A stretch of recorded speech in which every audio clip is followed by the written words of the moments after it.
بسم اللہ الرحمن الرحیم. اب یہ تین لفظیں یاد رکھیے گا: فیض وجود کا فلسفہ، لطف ہدایت کا فلسفہ. اب انسان کو مزید بھی کچھ چاہیے. اندر سے آواز آ رہی ہے، یاد رکھیے گا، اندر سے آواز آ رہی ہے، باہر سے آواز آ رہی ہے. اندر سے ایک طاقت اچھائیوں کی طرف اور خدا کی طرف آگے بڑھا رہی ہے، باہر سے ایک طاقت بلا رہی ہے، راستہ دکھا رہی ہے. لیکن اس کے باوجود بھی زمین سنگلاخ ہے، پتھر ہیں، کنکڑیاں ہیں، کانٹے ہیں، دریا ہے، سمندر ہے، رکاوٹیں ہیں. ادھر ایک شقی کھڑا ہے، ادھر ایک سرمایہ پرست کھڑا ہے، ادھر کوئی اور محارب کھڑا ہوا ہے. یہ جو رکاوٹیں ہیں، ان رکاوٹوں کو دور کرنے میں بھی اگر انسان اپنے اندر کی آواز سنے، اس پر لبیک کہے، نبی کی آواز سنے، امام کی آواز سنے، لبیک کہے اور آگے بڑھنے کی کوشش کرے، پوری کوشش کرے، تو اب فیض کے بعد، لطف کے بعد ایک تیسری چیز آتی ہے، اسے کہتے ہیں توفیق. توفیق کے کیا معنی ہے؟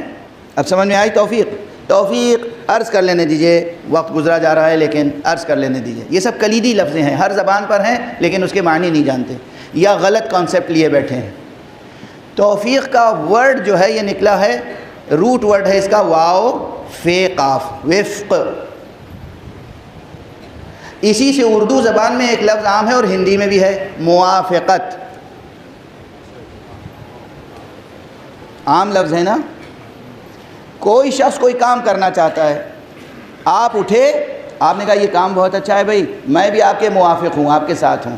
یہ کیا ہوئی؟ موافقت. ٹھیک ہے. موافقت کے مقابلے میں کیا چیز ہوتی ہے؟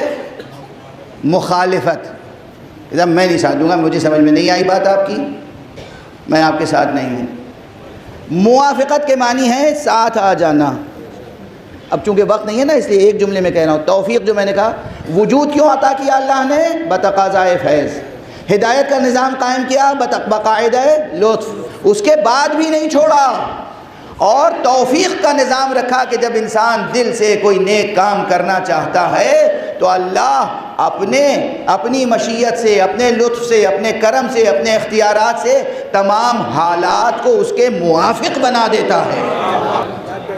حالات کو اس کے موافق بنا دیتا ہے تاکہ وہ اس نیکی تک پہنچ سکے، اس خیر کو حاصل کر سکے اور حق سبحانہ و تعالیٰ کی سچی بندگی کر سکے، حق سبحانہ و تعالیٰ سے قریب ہو سکے. واضح ہو گئی بات؟ توفیق ایسے ہی نہیں ملتی. اندر جذبہ ضروری ہے، ارادہ ضروری ہے. اپنے اختیار سے قدم اٹھاؤ. قدم اٹھانا تمہارا کام ہے، قدم کے نیچے سے کانٹوں کو ہٹا دینا خدا کا کام ہے.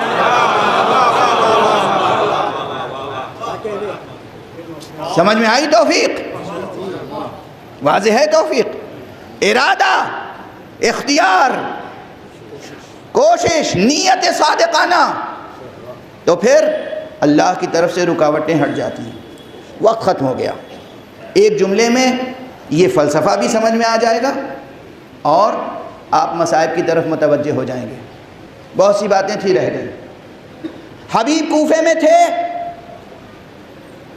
آقا حسین کربلا پہنچ گئے تھے. کوفے میں پورا حصار تھا، کوئی اپنے گھر سے نکلنے نہ پائے، کوئی حسین تک پہنچنے نہ پائے. حصار تھا، حصار، ناکہ بندی، راستے بند، پہرے. حبیب نے ارادہ کیا،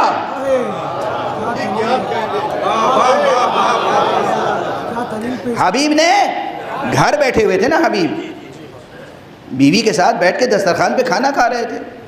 حبیب نے ارادہ کیا، تیاری کی، گھر سے قدم نکالا، اپنے نوکر کو گھوڑا سواری کا دے دیا کہ جاؤ فلاں جگہ. واضح ہے، سب سنتے رہتے نا. اس سے درس کیا لیا؟ جب حبیب نے ارادہ کر لیا، قدم اٹھا لیا، تو ہر گلی پر پہرے ضرور تھے مگر کوئی پہرا حبیب کو روک نہ سکا. حبیب کو توفیق حاصل ہوئی.